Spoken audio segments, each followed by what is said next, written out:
In the heart of the savannah, where even silence has a voice, a young lion wandered too far and met something he never expected.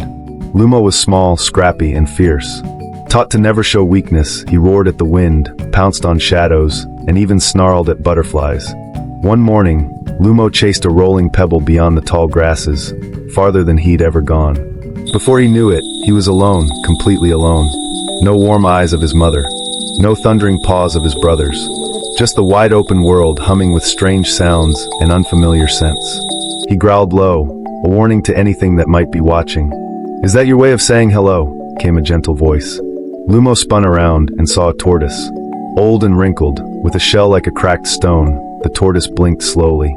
"I'm not here to fight," the tortoise said. "You look lost." "I'm not lost," Lumo snapped. "I'm a lion. I'm never lost." The tortoise chuckled. "A lion lost and growling at kindness, that's rare." Lumo turned away. "Kindness makes you weak." "Does it?" the tortoise asked, ambling forward. "Let me show you something." Reluctantly, and mostly out of boredom, Lumo followed. The tortoise led him to a shallow pond, where a heron stood on one leg, delicately feeding fish to a wounded jackal. The jackal's leg was wrapped in woven leaves. "That's foolish," Lumo muttered. "Helping someone like that." The tortoise didn't answer. He led Lumo farther, to a tree where a troop of monkeys had gathered fruit and were tossing them down to a thirsty warthog and her piglets. Lumo narrowed his eyes. Why give away food? They should take it for themselves. Finally, the tortoise brought Lumo to the edge of a cave. Inside, a porcupine sat beside a leopard.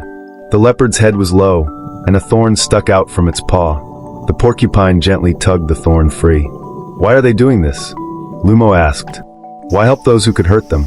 The tortoise smiled. "Kindness isn't weakness, little lion.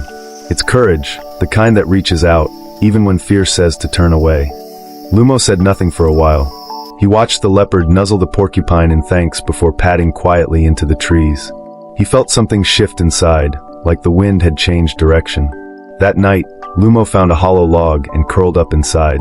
As sleep pulled him under, he thought of the tortoise, the monkeys, the porcupine.